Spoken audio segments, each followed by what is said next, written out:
Gotham, a crazy podcast about DC, with your hosts E-Rock and PD. When we speak up, get your geeks up, cause you know you about to get geeked up. So sit back, relax, and get comfy. Lose your mind like Solomon Grundy, and listen to a show that won't be forgotten, coming straight out of Gotham.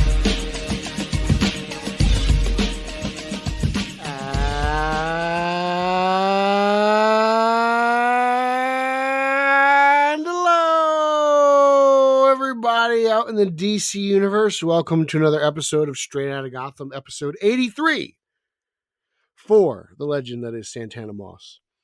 We are a fandom pop culture podcast and a proud member of the Batman Podcast Network, hosted by BatmanOnFilm.com. Make sure to check out all the other great shows on the network by going to BOF. There's a podcast drop down. Click that. Tons of great shows. Great stuff to check out. You don't need to. Lauer's got enough downloads. Don't give Lauer any more downloads. But check out everybody else's downloads. Give everyone else downloads. Don't give Lauer downloads. He's got enough. He's got downloads to spare. Give them to other shows. We all love Lauer, but let's circulate the wealth here, okay?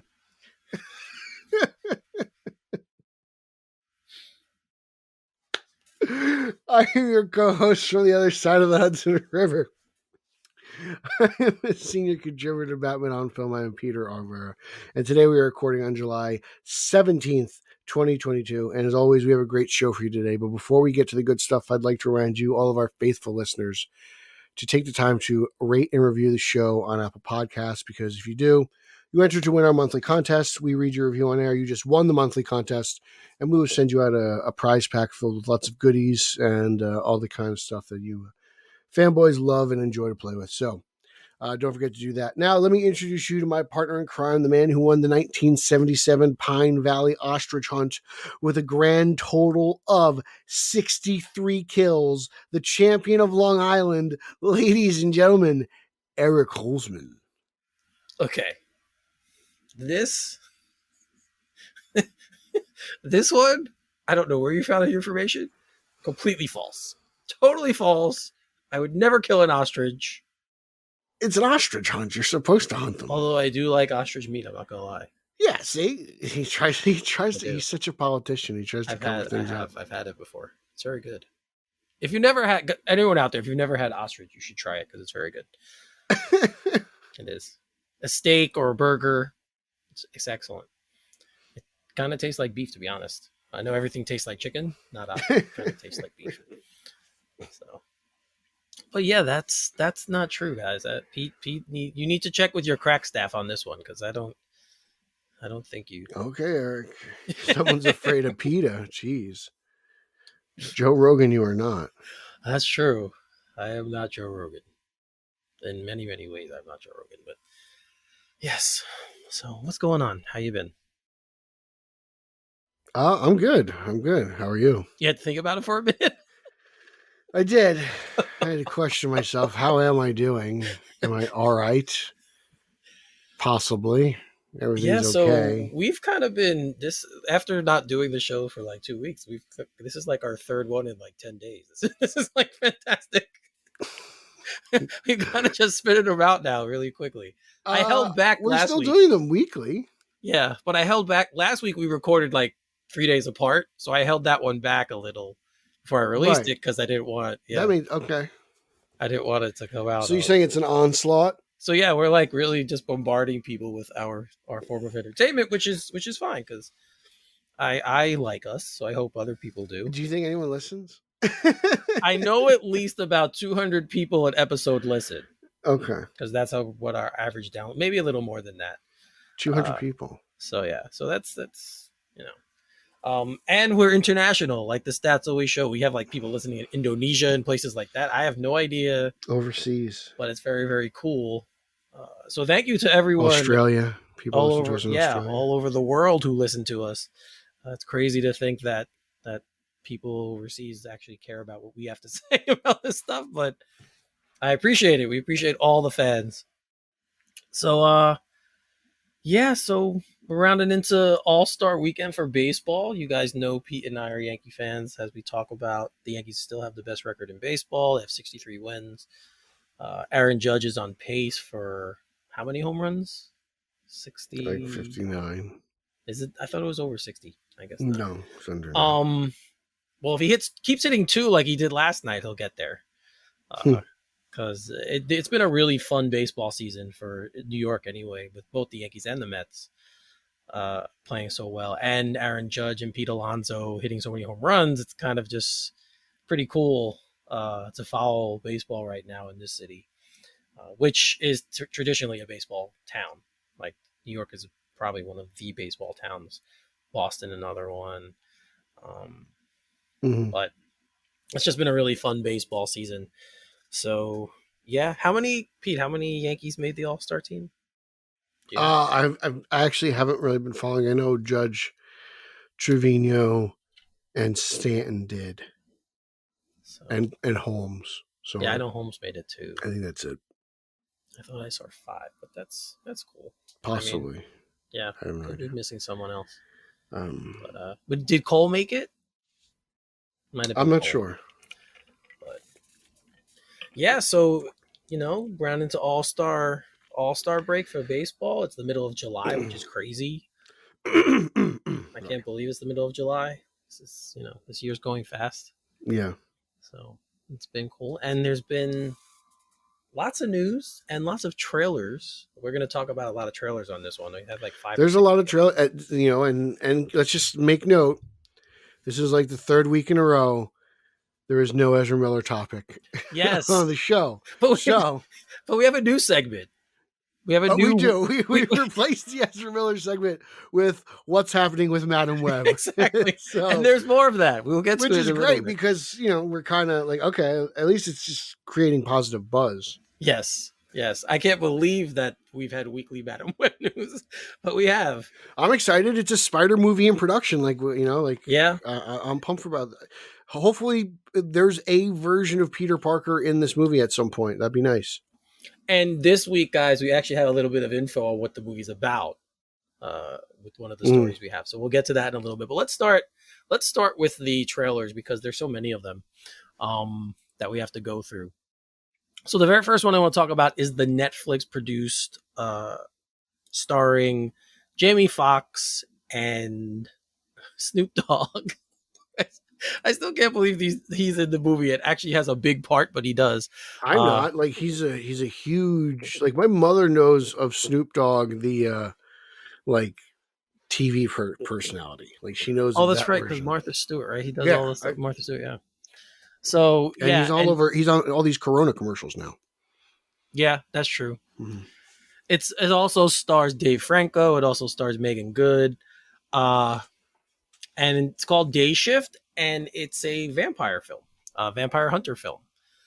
If you guys haven't seen the trailer, it's it's kind of a typical vampire hunter movie. If you're used to those kinds, it's weird. The character he's playing in this kind of reminds me of Django from Django Unchained. That's funny. Yeah, I can see that.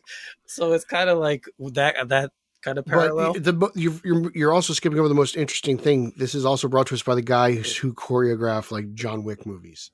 Yes. So this is like what I call like video game action, where it's kind of like the Arkham games where they're just doing insane like flips and he's breaking backs over it. At one point, he like severs a guy's head with a TV. Yeah, it's incredible. So that part looks really fun and interesting. So I can't wait to see Jamie Foxx just go like Arkham Batman on some vampires. It just looks a lot of fun. And it really does. Holding it like a minigun in a shopping mall. This is like kind of what I felt like Army of the Dead should have been, except this is with vampires. You know what I'm saying? It's kind of got like that type of vibe to me. Right. And it's technically a comedy. Like that's what this is being sold as. It's not being sold as a vampire film, like in the vein of, say, oh God, why can't I love vampire movies and I'm forgetting them, and I need to not forget them. Well, it's just in the vein of other vampire films, more serious ones like World War Z or something like that. Dusk Till Dawn. This feels more like a Dusk Till Dawn type vampire movie, right? Yeah, it definitely does. It definitely has that. Even though that I think was a little bit more on the serious side, they're really pushing the comedy angle and having Jamie Foxx in it. Really? Like one of the guys' names was Sex Machine. No. It wasn't that serious. It was. I mean, the tone of it was The more. tone still wasn't that serious. So. They're loaded holy water into All I remember was Salma Hayek. Super soakers. Well, yeah, if you have to fight vampires, that makes sense. Which is funny. Like, I was like, that's just a sex machine. So there's also, guys, if you go to there's a website called What's on Netflix. If you go there, you can scroll through and see pictures from the production, which is cool. But the trailer was very, very good. I saw it and immediately I'm like, yes, I'm down for this. Yeah, buddy. This is something I is definitely up my alley and something I would enjoy. So if you guys haven't seen the trailer yet, I don't know where you've been because it's kind of been all over the place. Has it been? I mean, I saw you talk about it. That's how I found out about it. Eric was like, "Yeah, let's do this." I was like, "What is this?" I was definitely down. Thing? Yeah, I saw it. I get emails with what's coming up on Netflix, and so it told me like all these trailers, and this was one of them. So I saw that, and like, let me watch it, and it was just fantastic. So I'm very, very much looking forward to this one. Hopefully. Yes. So on a less and on a less serious this is less serious clearly than a vampire hunting movie. We know that Beavis and Butthead Take Over the Universe, whatever it's called, just came out, the movie, and now the show it is coming. They're bringing a show back to Paramount Plus, and there was a trailer for that as well, and it's exactly what you think and expect a Beavis and Butthead trailer to be. Yep, it was great. It was glorious. I still have to see the movie. I gotta get a Paramount Plus thing. I want to. It's on the list. I've actually been catching up on Superman and Lois, but I saw this and I was like, "Oh, I'm so happy they're back." To be honest with you. Yep. So it was, again, it's exactly what you'd expect from them. Just more of the same. It's going to be a nice return to this show this week. I'm assuming, I don't know if it's going to be weekly released or just dumped all at once. I have no idea. But this one is. Who do you like more, Beavis or Butthead? I think Beavis. Me too. I'm more of a Beavis fan. I like Beavis. He always gets himself into funnier altercation. And it's like, how could you not Cornelio? Yeah. Like, how could you not love Cornelio? Yeah, much more. I definitely more of a Beavis guy. Butthead kind of gets annoying after a while, but I'm definitely much more of a Beavis. But this, guys, this trailer, if you saw the movie, it's just more of the same. If you've ever watched the show, it's more of the same. It's specifically called Mike Judge's Beavis and Butthead now, not just Beavis and Butthead. But it's cool to have this show back. And it's cool to be having a couple of third seasons we're going to be talking about as well. One of them, I'll start with the more comedic side, is the return of Harley Quinn to HBO Max. Yeah, buddy, this is it. This trailer looks very, very interesting. If you know what happened, her and Ivy are together now. And it's very strangely faithful to some material that we've had, but obviously with a more comedic slant to it. Joker figures prominently in this one from the trailer. Even Batman and Nightwing. Nightwing was so funny in this. I was like, oh, wow, this is good. Nightwing is just, he's everyone making fun of Bat. I get it. I like it. It's good. It's good stuff. Yeah. The show is so clever. It is. It's very well done. And the trailer is just more of the same. Like, if you watch the show, you're going to love it. And all the other characters are back. King Shark, Clayface. I didn't see any of what's the short. Dr. Psycho? Yeah, Dr. Psycho. He was there for a little bit. He did a quick cut. Right. He's there. Yeah, so that one looks good again. That show was just such a surprise for me that because it was on DC Universe when it started, and it obviously made the jump because it was just so successful. But man, like I think it's up there with like Batman and Superman animated series. Like I think it's like top tier DC. I agree animation. with that. Yes, I agree. I do. It's a different kind of vibe, but it's the quality of it is definitely up there. Like it's very, very well done. So, and the voice acting is all fantastic. I'm so impressed with Cuoco and her Harley Quinn. Yep. Like I was a little bummed out that it wasn't obviously Tara Strong like anybody else probably was, but like 3 seasons in, I'm like, wow, she's got her own. I like her spin on Harley. Like Her voice is different. Clearly, she's not doing the same thing. It's similar, but it is different. And there's like it's very distinctive, and I'm really into that, and I'm very pleased with everything she did with Harley. So I'm impressed with that. So just again, like the series in general, just continues to just be so good and have so much quality. Yep. And then it like toes that line with humor perfectly. Yeah, and it's obviously it's an adult show. They've pushed the envelope. It's very, very smart, very smart show as well. So season 3's coming. It looks crazy, and can't wait. It comes out August. Is that August 13th? I think I saw. I don't know. I think that's what it says at the end. So, and another season 3 we're getting, and this one I know comes out the end of this month. Starts the end of this month, I believe. And of course, I'm talking about Stargirl, which is still have not finished all of season 2. I'm towards the end, so I have to finish it. But this to me looks like the best season yet. It gets better and better with every season. It's really interesting how this really is basically superhero suburbia. Yeah. Right? Like everyone lives with it. They're neighbors and they're reformed or whatnot. And that's what they're kind of selling us this year. And it's unlike anything we've really seen. Like we've seen, heroes and villains in a shared universe, but we've never really kind of seen them coexist.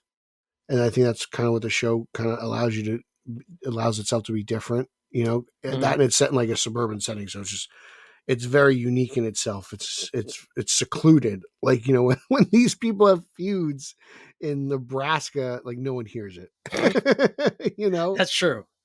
So, it's very fascinating to me, and I'm very interested to see what happens and who pops up this year. Last year we got a little teases of Jade and JSA. So, as they've been doing throughout the show. So I'm wondering who pops up now and what further surprises. I'm really excited. I can't wait to see what happens with Starman and Stargirl and all the possibilities of just living next to like your enemy.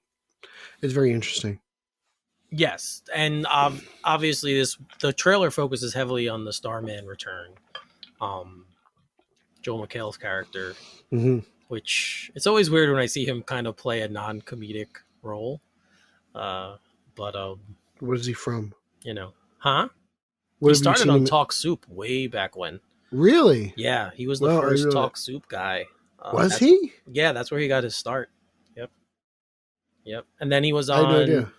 Was it Community? Was he on Community? I think he was on Community on NBC. I believe he was one of the stars of that show as well. But those are more comedy type. Showing range. Yeah, this is much more of a serious role for him. And as serious as a superhero show could be. But I like watching him do all these things and stretch his range. So, but how far along in season 2 are you? You said I'm midway through. Okay, so I still have ways to go. But are you not enjoying it? No, I am. Or you just don't have time. Like, what's preventing you from? I feel like you binge stuff. Well, I did. I was watching it, and then I got on the Stranger Things train, and I got you. You got a little derailed. I see. I understand. Yeah, so I got to go back to it and finish. I just wasn't sure if you, because I know you started later. Because I watched it, and I was like, "Oh, Eric, watch this," and you're like, "No, everything you told me to watch sucks." No, and then everyone's like, "Eric, watch this," and you're like, "Okay, somebody else to watch it." No, really, just Batwoman sucked that you told me. I'm not. Just Batwoman. Just Batwoman. None of the I wish you would like watch the Killer Croc episode at least. That was fun.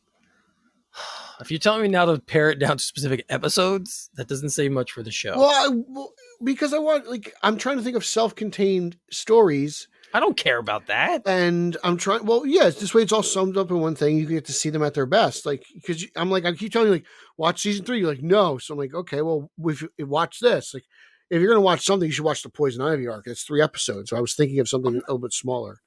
Like, I'm not going to go back and watch. I can't see you committing 3 hours to Batwoman, but I can see you committing like 1 hour.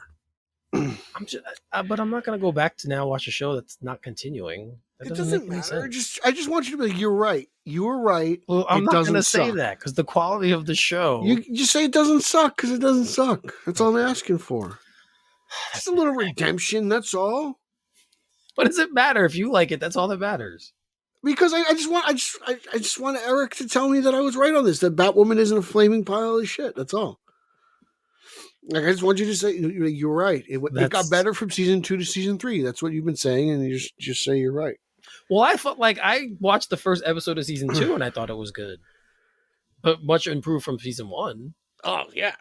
So I mean, I'm going to defend the show to the end of time. Like, me and Batwoman are going down in a blaze of glory against Eric and his militia. militia, what? Yeah, I'm taking you down, bro. All you Batwoman haters are going down. Oh Jesus, We're coming. Lewis Black is back, guys. Lewis Black has returned. Lewis Black. Lewis We're Black. coming for you. You're not going to stop me. Me and Team Batwoman are coming to kick ass, take names, duct taping you to chairs, There and he you're is. watching season 3. Yep. Oh no, who's the guy in Anchorman? The one who plays Champ? That's who you sound like too. That actor, right? Yes. The Sound like him. sportscaster? Yes, you sound like Champ. As long as I'm not bald. As long as I'm not bald, man. Nothing against baldies, Justin. I love you. I like David. your I love sense. Larry David. I miss you. Sorry. Anyway, I was going into Anchorman. All right, so we have a couple more trailers to go through. One of them kind of caused a lot of, I won't say controversy, but it's very mixed on people's reaction to. And I'm talking about the Munsters, the Rob Zombie trailer. Mhm. I agree with one critique of it. It should have been all in black and white. That's something I think he should have done. Because I Maybe just it feel will be, like I the don't know. material works better that way. But it's pretty I'll much agree to that. it's pretty much in line with what the show was. So I don't understand all the mixed takes. I really liked the trailer.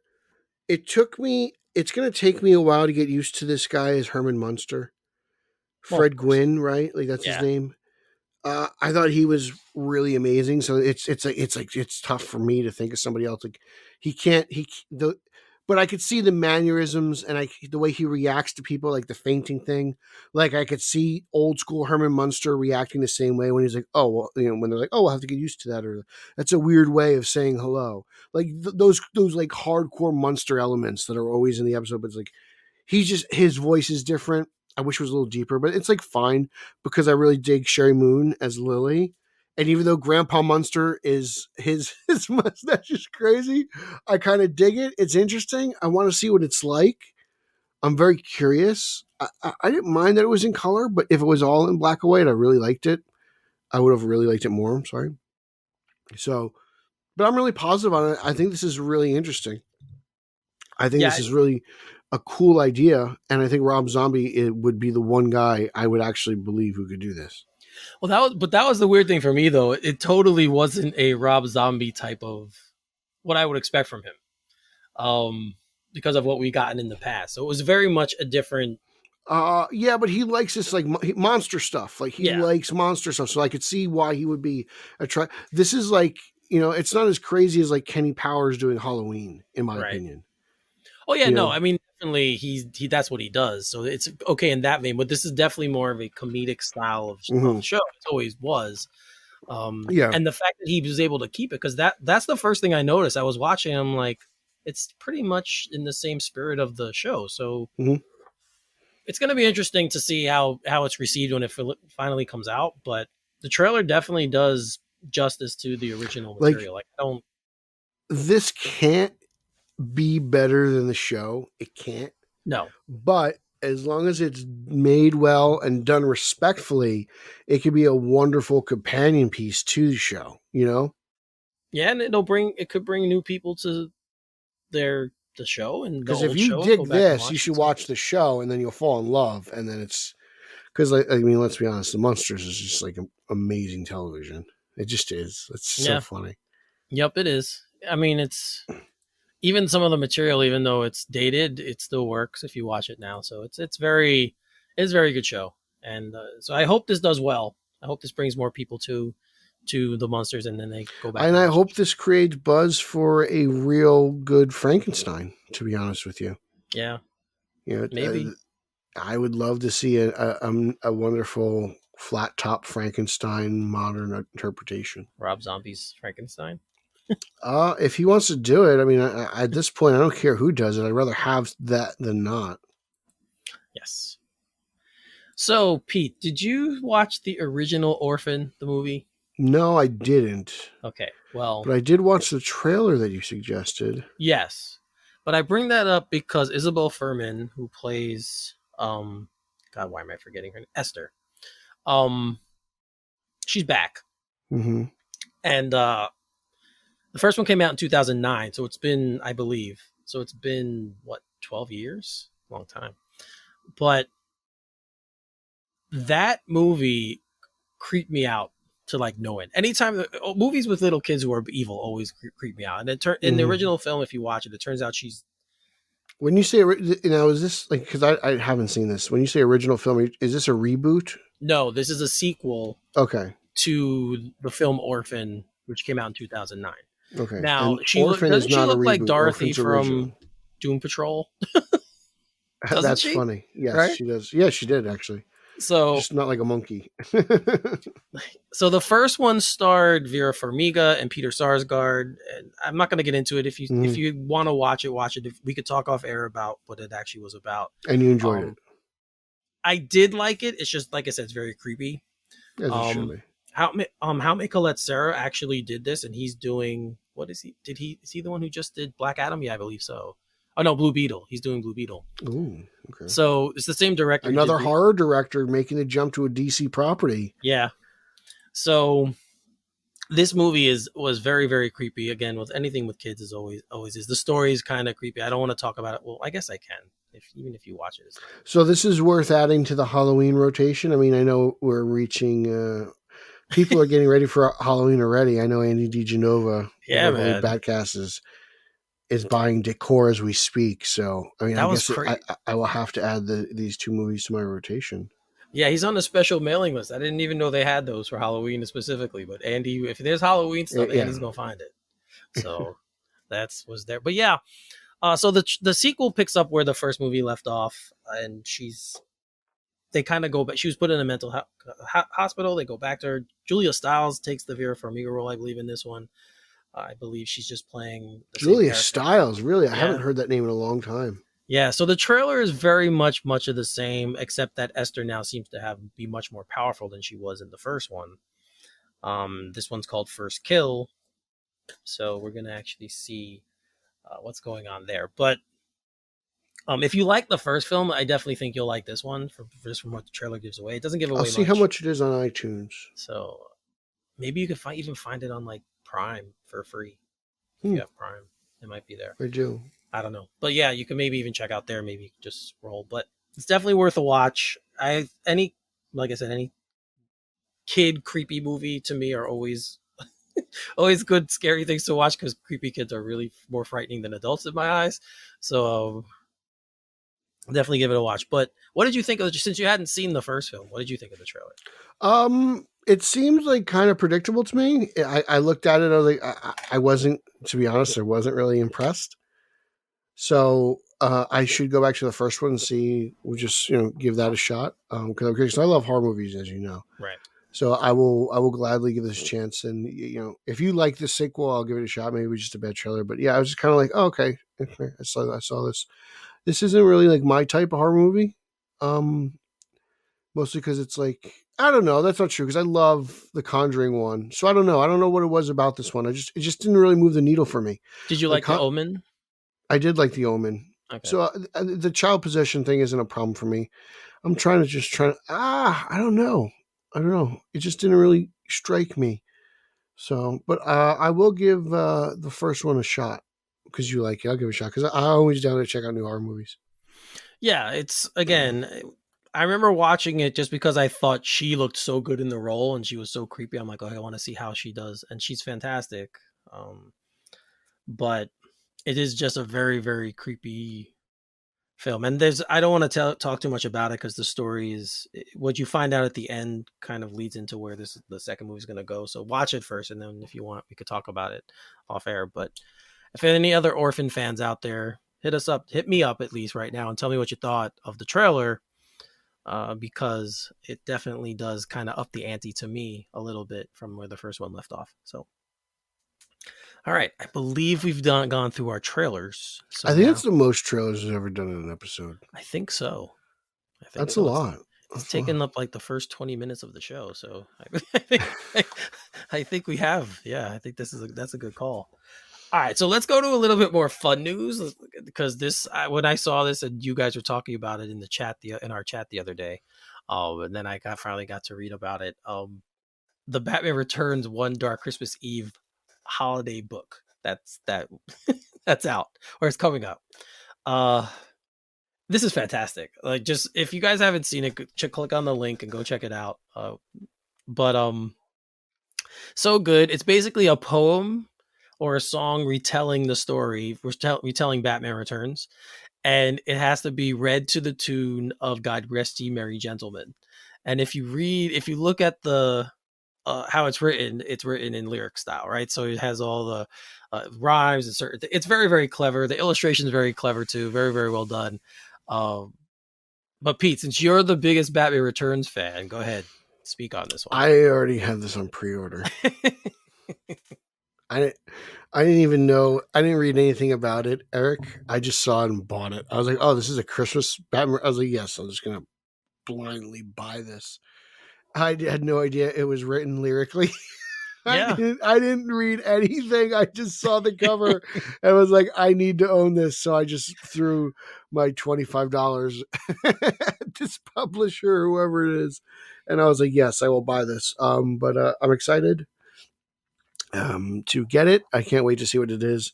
I'm going to hopefully FaceTime Rick Shue. This way I could sing it to his children on Christmas Eve night before Santa comes.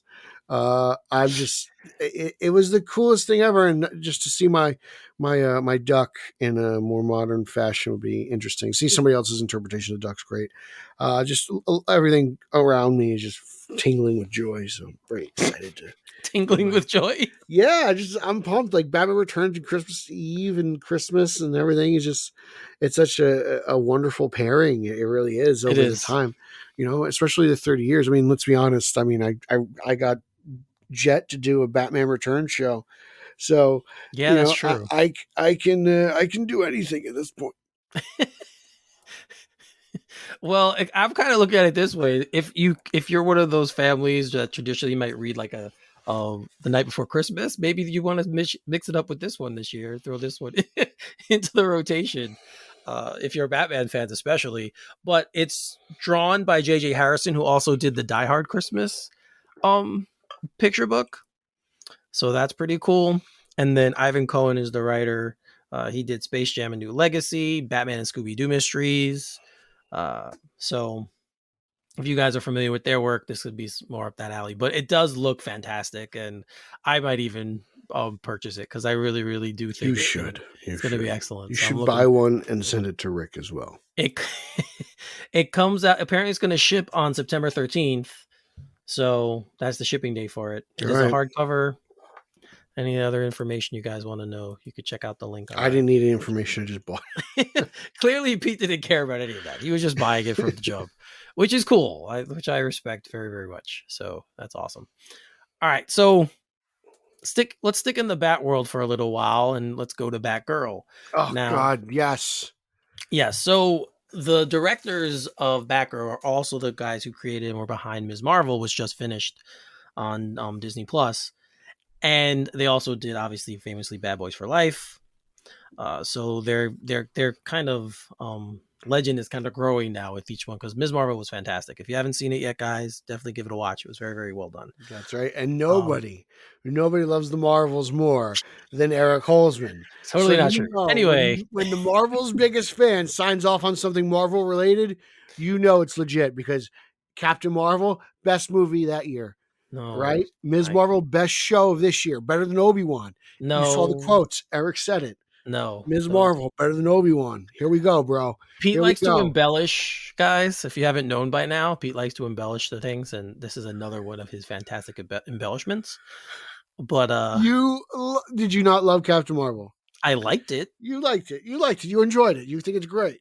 No, I liked you it. You thought Brie Olson was great as Captain Marvel. If you guys want to know my true feelings on the MCU, I'll send you my letterbox link. And Captain Marvel is on the bottom part of it. It's not on the bottom. Eric was the biggest Captain Marvel defender when the movie came out. No one was preaching more than Eric. I defended her performance. I didn't defend the movie. You said the movie was breathtaking.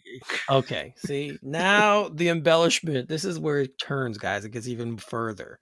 Eric was like, this is the greatest movie since The Dark Knight. The de-aging technology on Samuel L. Jackson totally takes you into the film and creates an amazing retro perspective of zaddy-like proportions. Oh boy, that's totally false. All fabricated. Holzman, but it's okay. It's all right. I'm fine.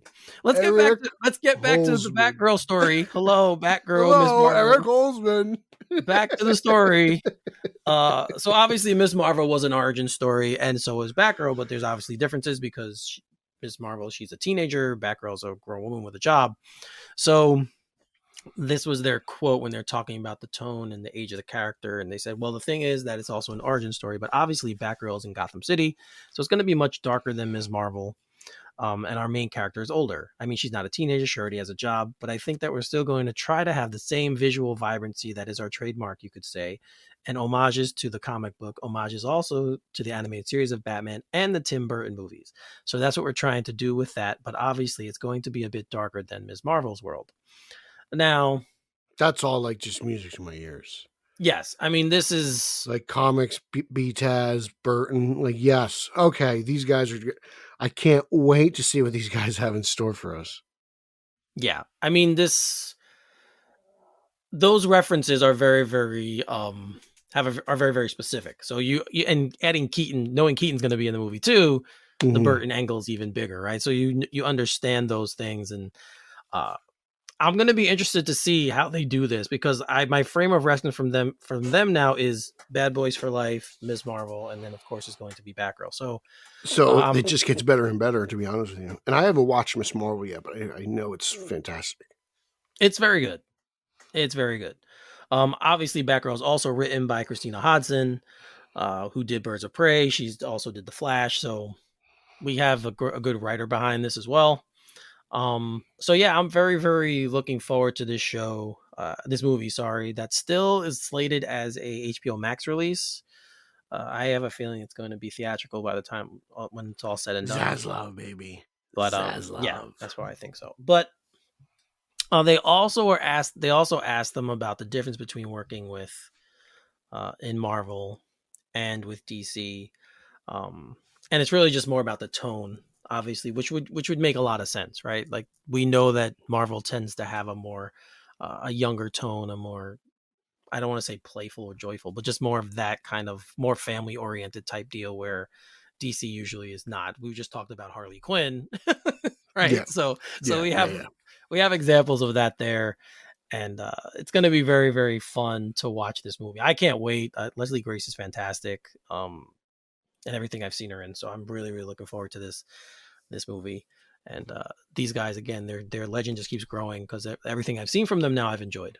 So that, and they're fun to interact with, like their social media is interesting. They're good at the teasing stuff. So they're good with the fans. I think they have a very positive energy. I think they bring like a lot of enthusiasm to this, and they seem to really care, which is like the most important thing.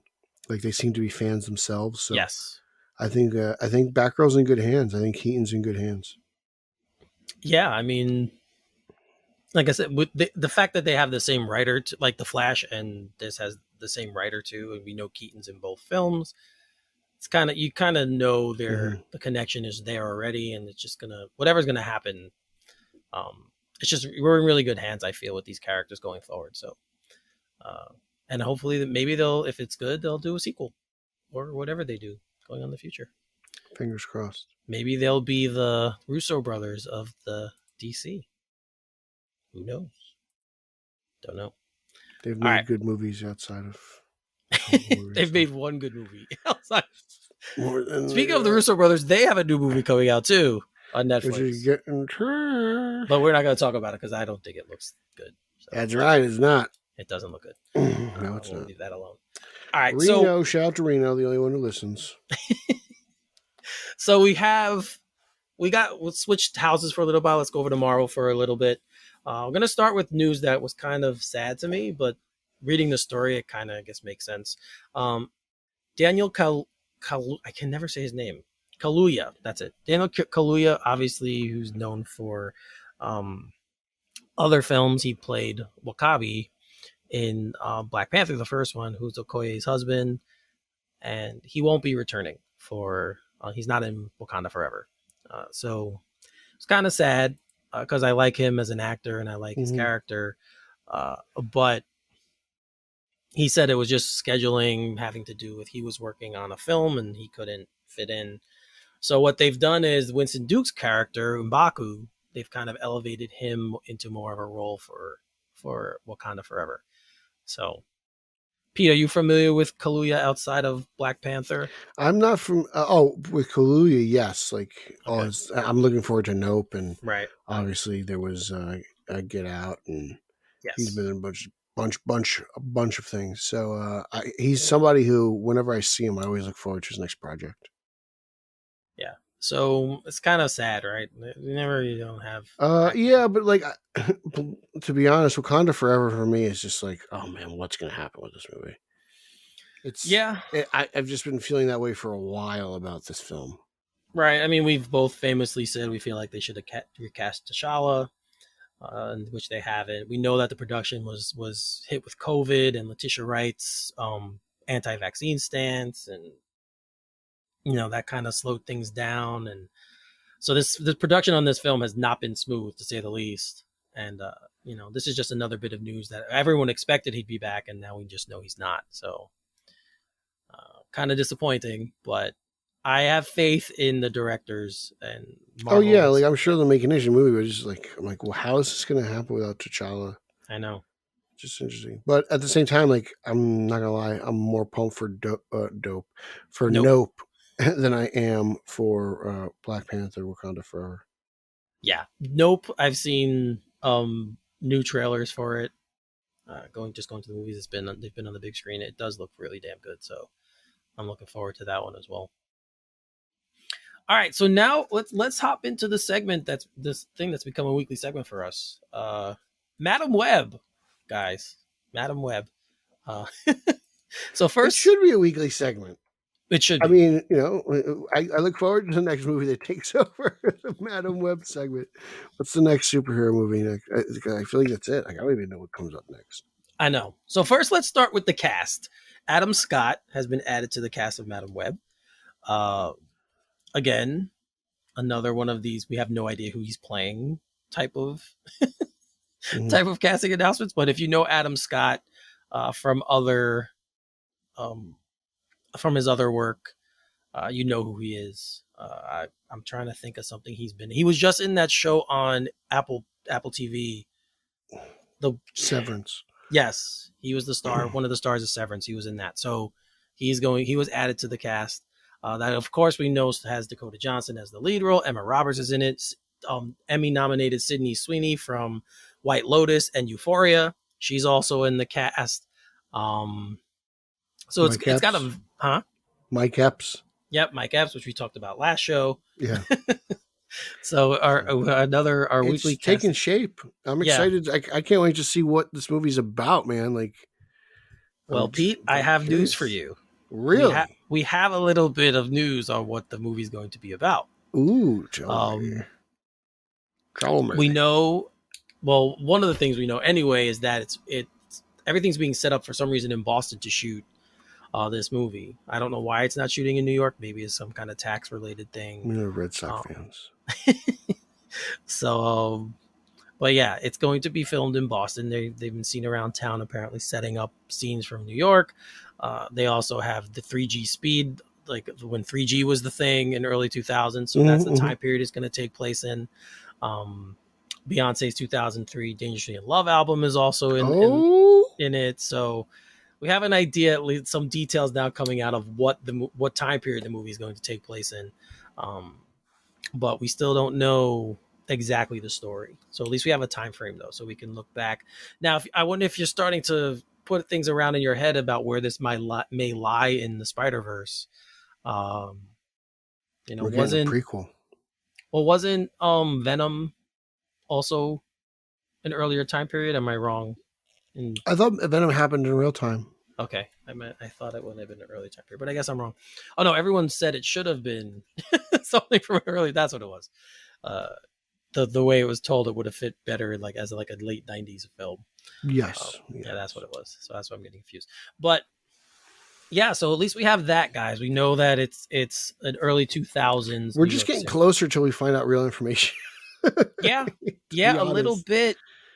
Because it's like, how many more people can they cast in this movie? Yeah, it is crazy that. But again, it's a good sign that it's definitely going to happen. I'm pumped.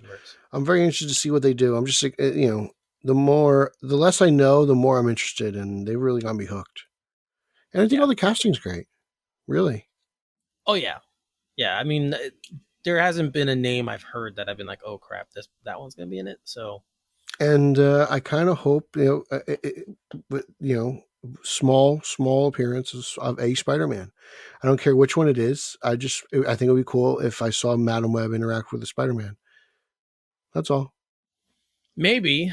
I mean, there were rumors thrown out about that, whether it's Tom Holland or not. What if they introduce Miles? I don't know. They could be any Spider-Man. That's true. It could be. But Peter would be probably the traditional choice. It could be. It might be a good way for them to do that if they ever want to go forward, having both of them. I don't know. It could be a good way to do that. Again, with the multiverse now, we have all the possibilities there. We have every single kind of possibility going forward. All right.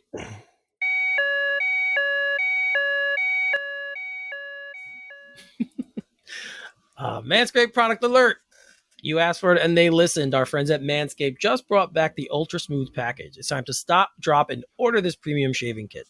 Everyone knows by now that the Lawnmower 4.0 is the best electric shave for your balls. But if you're looking for a closer shave to go bare down there, then the Ultimate Smooth package is the perfect set. It's time to shave that bush of yours and get right to the roots with a discount just for you. Get 20% off and free shipping at manscaped.com with our code Gotham. Now, as we've been saying, this is not the electric shaver. This is an actual razor. But it's not your average razor. It's smaller, thicker, with a micro comb bar that allows for the best shave possible from any angle. This is summertime, and beach balls are meant to be smooth. So why don't you make yours smooth as well?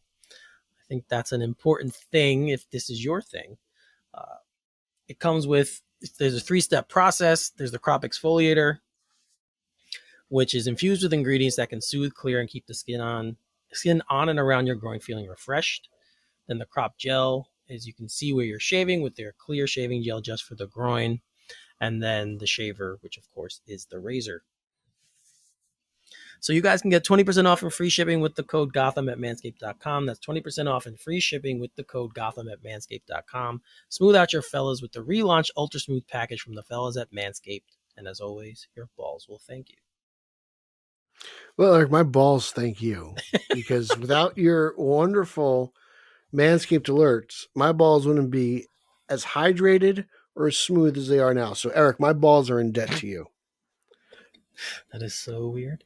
I'm just saying, because of what you do and what you bring to the people, everyone's balls who listens to this show are better off because of you. Well, if they're taking advantage of our code, then yes. They'd be stupid not to. You're right. They would be. Definitely. And guys, even if it's just for the other products, honestly, because even if you don't want to buy the manscaping stuff, like the body spray, the scent of all of their stuff is so good. Like, yeah, if you don't want smooth balls like all the cool kids, you could buy yourself some nice deodorant, some shampoo, lip body balm, wash, Yep. So they have all other products, not just the grooming stuff. That's what they're known for. Their name kind of gives that away.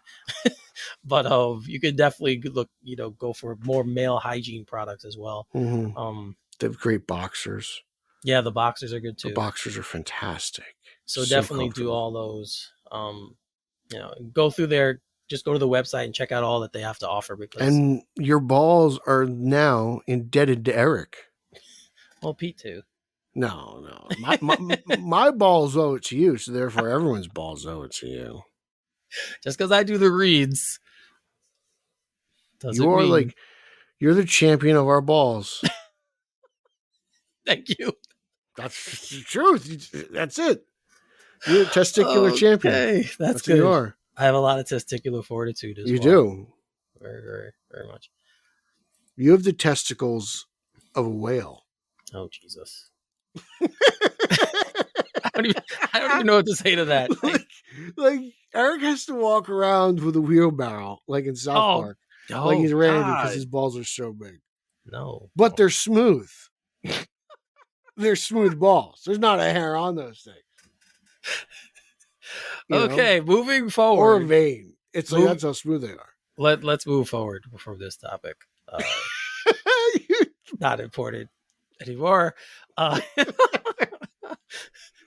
So last week, we gave a little bit of update on She-Hulk because we know that's coming. We've gotten a trailer already now. Star Tatiana Maslany talks about a little bit more in depth about the character and why she was kind of hesitant to join. And this is what she said. When I read the pilot, this was such an unexpected take on a superhero story. It's so human. There's really great explorations of the mundanity of life and really great ways. And also it's speaking to something that I'm really interested in, which is when you suddenly start getting seen as something, then you're seen as one thing and you become commodified as that thing. What this show does, but in a funny and an unexpected way, is deal with this idea.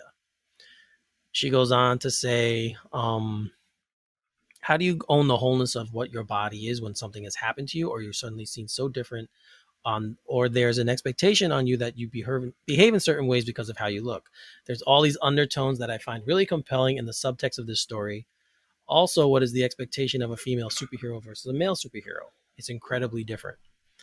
So I think with what we've seen so far, and with this kind of explanation, if you're not interested in Warren, I think this kind of peaks, kind of adds to it, in my opinion.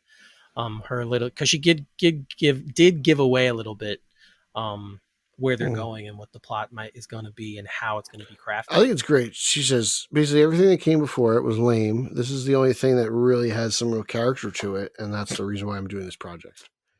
It's kind of, and to put it bluntly, like it was the only thing that really kind of sparked her interest. That's really what she said. And, it's got some powerful messages, I think, at a time in the country where maybe those messages need to be heard for some people, right? Like it seems to be a very powerful voice, and, She-Hulk is a very important character. So we'll see where it goes.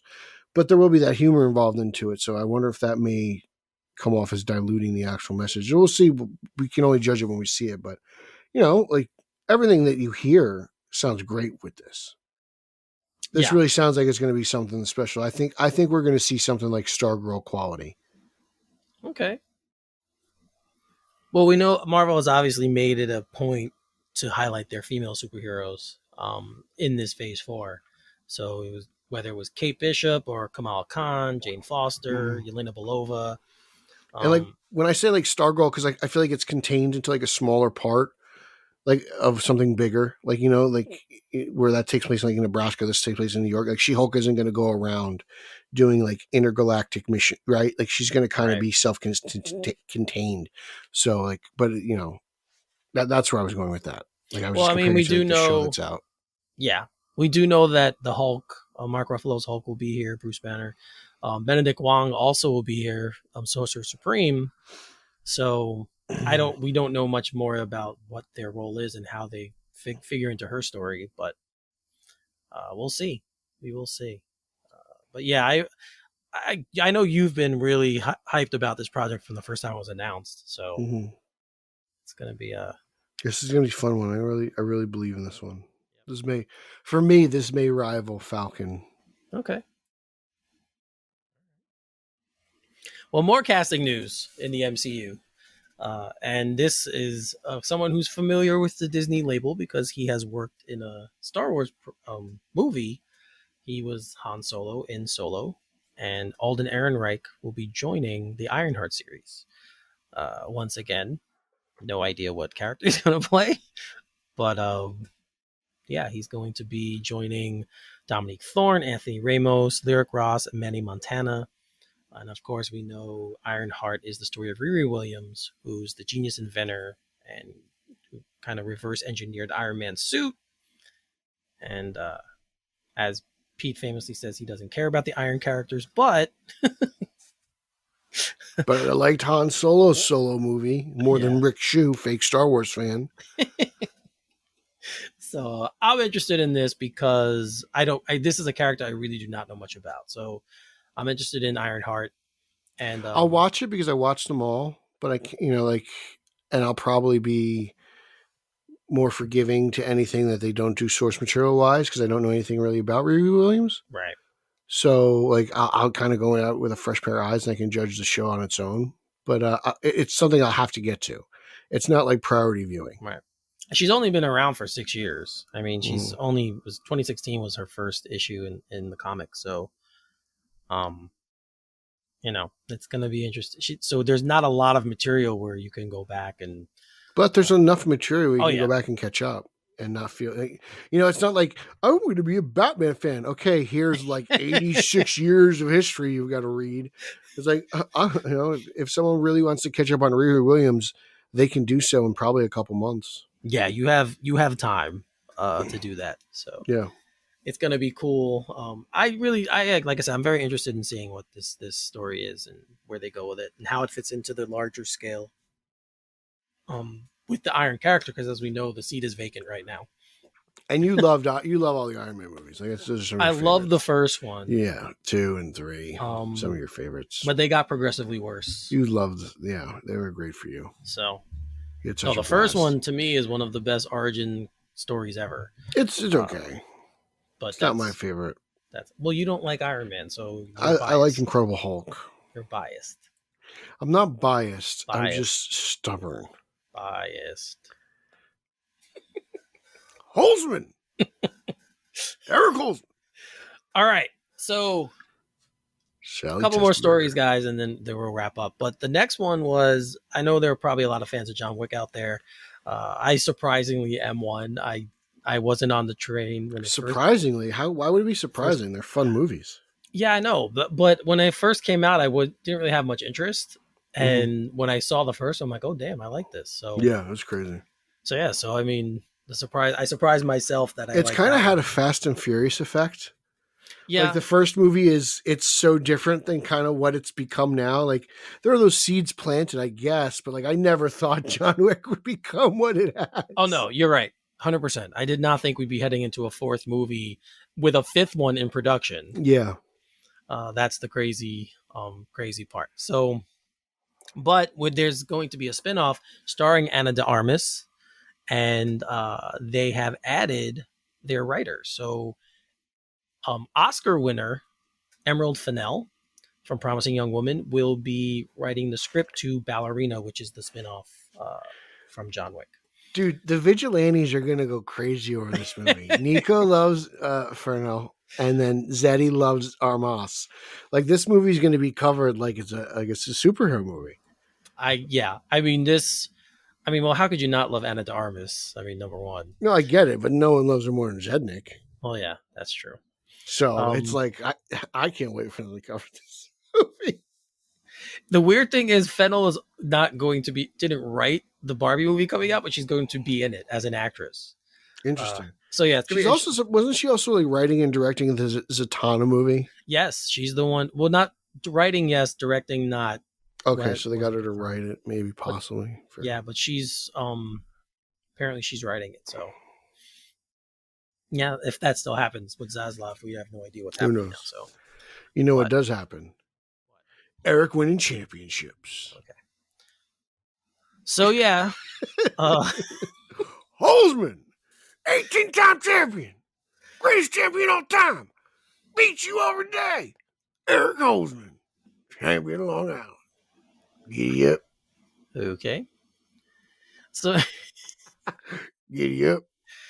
all right. So there's no word, guys, on when Ballerina is going to hit theaters.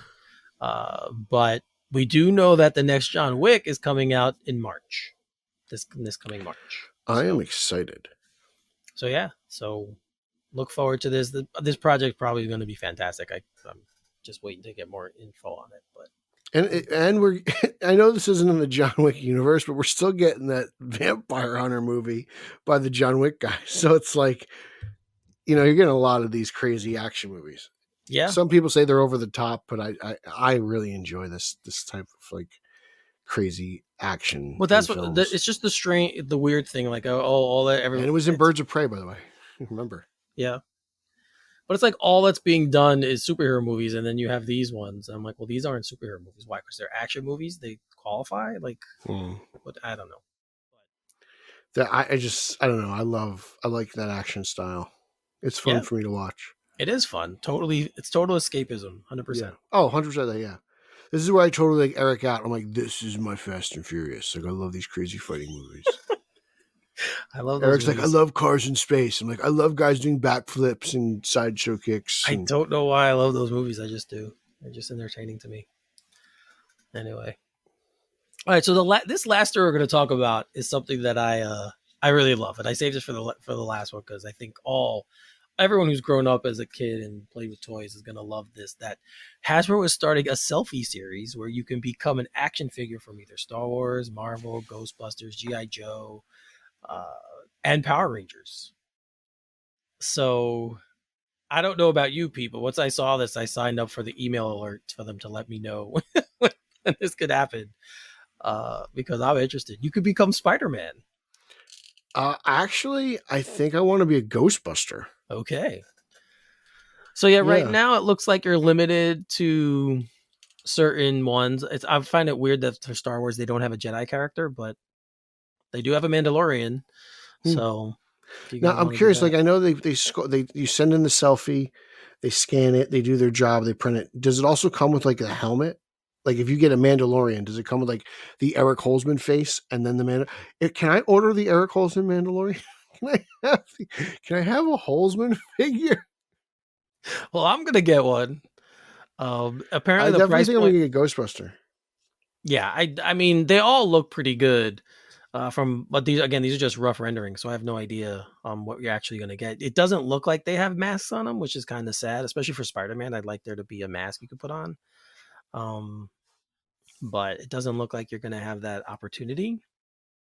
So Snake Eyes too should have a helmet. Like you said, Mandalorian should have a helmet. Stormtrooper. That's what I thought. Ghostbuster. Yeah. Power Rangers, like all these other ones, you should have helmets with them. But apparently the price point is going to be $60, which isn't the worst thing in the world. No. For an action figure of yourself, like it's kind of a custom job. The figure, like I think these figures are kind of like $27 anyway. Yeah, between 20 and 30. So yeah. So this is cool, actually. When I saw this story, I was like, all right, this is something I've kind of been waiting for my entire life. So you got a Mandalorian? No, you can't order any of them yet. Oh, okay. But you want a Mandalorian? I actually want a couple of them. I'm not going to get them all at once, but I'll over time. So you're just going to have action figures of yourself? Sure. It's amazing. Why not? I'm going to get an action figure of you. Can I get a Holzman face sculpt on a Yoda? Oh, that would be fantastic. I would love that. I get an Eric on Yoda. That would be fun. Can I get a Rick figure? That would be awesome. Can I get a Rick figure? Can I get Rick as Superman? Oh, they don't have Superman yet, but if they do, I know it'd be great if Hasbro did have that license. Oh, that would be great. Can I get Rick Shoe as Superman? Oh, they have. Maybe who owns the DC license? It could be. It depends. Something like this. Yeah. It could be a McFarlane. I don't know if Sword Master would do anything like this. Yeah, but then, if they do that, we could even get one made for Rick. Oh my God. A Rick Shoe Superman action figure. That would be fantastic. Who doesn't want we would sell millions. That would be so millions upon millions. So fantastic. Rick Shoe action figure. Who doesn't want a Rick Shoe action figure? Oh my God. I personally don't want one, but I Yes, understand you do. why people would want one. I would dangle it from the ceiling like it's flying. Hang it from the Guys, ceiling. Pete has a ceiling fan. He should just put the Superman hanging from And then there. he Can will fly around the room. I will have my own flying shoe. Oh, that would be fantastic. Rick Shoe. Oh God, I love that. Rick Shoe, the gift that keeps on giving. Oh man. Yeah. So guys, check that out. Again, if you're not part of it, you just go to the if you read the article, it's a /film article. You can click on to go to the Hasbro Pulse website, and then you put in your email address, and they'll let you know when it starts. And you can order also on Hasbro Pulse, because Javi alerted me of this. They're doing the No Way Home 3-pack. Toby, Holland, Garfield. Nice. $100, 3 figures. That's nice. You know, and there's only so many they're going to make of that. So I personally, I have a Holland figure from Civil War. I didn't buy the ones from Far From Home because I didn't like the movie. I have a Garfield figure from when Amazing 2 came out, but I don't have a Toby figure. I wasn't collecting them. I didn't really have money or a job. I think I was a sophomore in high school just yet. I think I was kind of under the age limit. So I don't have a Toby action figure for that. That's the only reason I want it, but I don't want to spend $100 for 2 figures I don't want. It's the price point is $90 for the Marvel Legends No Way Home 3-pack. The characters look pretty cool. I'm looking at them. They look great though. Yeah, they do. They have interchangeable hands. Yeah. Looks pretty cool. Yeah. So, yeah, they do pretty good work. Yeah, I wasn't going to spend $100 just for Toby. I wasn't going to do that. They also have, they did years ago. I don't know if this is the one that also had, I think Hasbro Pulse is the one who put out the $300 Transforming Optimus Prime. I think that was them. I think they just did a $400, $500 Galactus. Jesus. Yeah. That's crazy. I almost bought it, Eric. Galactus. And I know they have, I think it's 3 feet tall. I know they have in development the Spangler's Proton pack. Really? Yeah. I don't know how much that's going to cost, but that's not expected till next year. So, but yep, they do some pretty cool stuff. It's got to light up and everything then, huh? It's got to. There's no way. Oh, yeah. It's going to be $400. Yeah, this is one of their lab things that they do. So it's So what is it like? It's made to order. Yeah, and it's a high level. Yes, it's high level, and these are the things that always cost $300-$400. It's definitely more expensive. Yeah, I'm gonna pass on that. But yeah, they have some cool stuff coming out, guys. You can go check out when you sign up for the selfie figures. You can go check out what else they have. As Pete said, they have the No Way Home pack coming, which apparently releases on August 1st. So you might want to get your orders in now, depending because they're probably limited, I would imagine. So. Listen to the champ, kids. Again, all the information's on our Twitter feed, on his Facebook page. You can find it all over the place. All these articles. Hit up Eric's Twitter feed. It's there. He's retweeting it. Yeah, Ken Holzman. All right, let's put a bow on this one, Pete. Tell them where they can find. That's it. We're done. We're done. Eric's had enough of me. It's been over an hour. He's ending this. He's getting the hell out of this popsicle. We have no more stories. We're storied out this week. That's it? It's been kind of a light week. Thank God. Thank you, Ezra. All right. Let's kick off this shindig in style now, shall we? You can follow me on social media. That's Twitter, Instagram, and Zack Snyder's favorite platform, Vero, at Pete Illustrated. You can follow podcast number 1. That's the podcast you're listening to right now, Straight Outta Gotham, at straight_O_G on both Instagram and Twitter. You can follow podcast number 2. That's the Italian Spider-Man Coalition podcast. That is the podcast that I co-host with Chicago's finest, Nicholas and Nico Caruso, at Italians for Spidey on Twitter. I do a monthly appearance on the Batman Book Club. That's Lauer's podcast. Yes, please download it. It's a fantastic show. We all love it. I was only joking. Let's not be serious. I would never tell anyone not to listen to Lauer's show. Now, Follow at Team Yellow over on Twitter. Hit me up. I'm all over Batman on Film. I got articles on comic books and movies and animated movies and toys. And I'm on YouTube with Mr. Uselin and Tao Strong. And then Eric interviewed Rebecca Romaine and she slipped him his number and all that stuff. And Eric might have slept with Sam Darnold's mother. So all this kind of interesting stuff that everyone likes to talk about. I'm not spreading any rumors at all. So Rebecca Romaine slipped me my number, which is what you just said. Slipped him his number. Well, it was great. It was a great. Eric gave her his business card and she gave it right back to him. So Eric slipped him his number. So Eric tried to. Right with Jerry O'Connell there too. That's also that's how reckless I am. That's why I was there. I was there to distract him. Eric was trying to give Rebecca Romaine his number, but she gave it back to him because she was there with her husband. So that's what I mean. Like she slipped him his number. Oh, see. Yeah. Okay. Eric tried to slip it. She slipped it back. But then he took it back out on Sam Darnold, and he slept with her mother. Her mother? Sam Darnold's a woman now? Samantha Darnold. Oh, Pete. Pete's all over the place today. Listen to Lauer's podcast, everyone, please. I didn't tell you not to listen to it. It was a joke. No more social media fighting. We're all friends.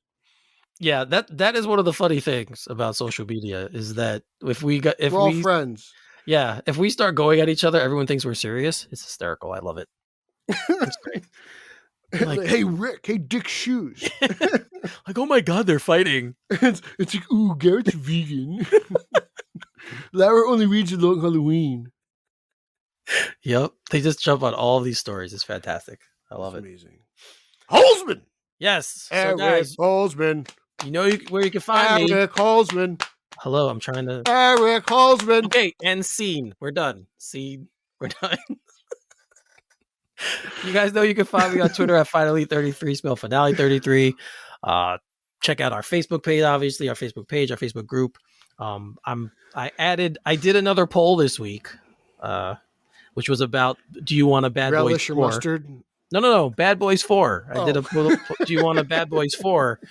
So I'll periodically throw things out there like that when I get some news and maybe riff on it. I haven't done any food ones in a while, but maybe I will. Shut up, Pete. Leave me alone. Ice cream. Oh, ice cream? Oh, that's true. We are recording on National Ice Cream Day. Really? I had some ice cream last night, actually. I went to Wawa and got myself some butter pecan. There you go. So Pete did a little pre-party, a pre-celebration for the day. But yeah, today is National Ice Cream Day. Just throw that out there. So it's National Everything Day recently. The other day, I know I'm going off a tangent, but the other day was National Nude Day. What the hell is that all about? Yeah, Eric, why didn't you walk around naked? Because no one wants to see that. Trust me. That's not a sight people want. Holzman, the champion. All right, guys. Hey, again, Facebook page. Eric. Welcome to Schlong Island. Facebook page, Facebook group. Check out my podcast about the New York Knicks called All Nicked Up. You can hit me up on Twitter there at all_nicked_up. A lot of exciting things going on with them, especially right now. Will they get Donovan Mitchell? I have no idea, but it seems to be headed that direction. So we'll see how that goes down. But if you guys want to hear more about that, check us out over there. I kind of what Pete does with the SOG page. I kind of retweet Nick news and all the news I find out about them. I kind of regurgitate it out to everyone else. The news aggregate, as Pete likes to call it. We just throw all those stuff out there. So check me out over there. As Pete mentioned, I have stuff on Batman on Film as well. You can check out my Titans reviews. You can check out my my interviews with not only Rebecca Romaine and Jerry O'Connell, but I also did with Rachel Scarsden and Megan Tanney from Pete's favorite show, Batwoman. Boom. I interviewed both of them, so you can check that out over there as well. All right, I think that's it. So, Holzman. Yes. So for Peter Vera, I'm Eric Holzman. You are listening to Straight Outta Gotham, and we'll see you next time. Booyah!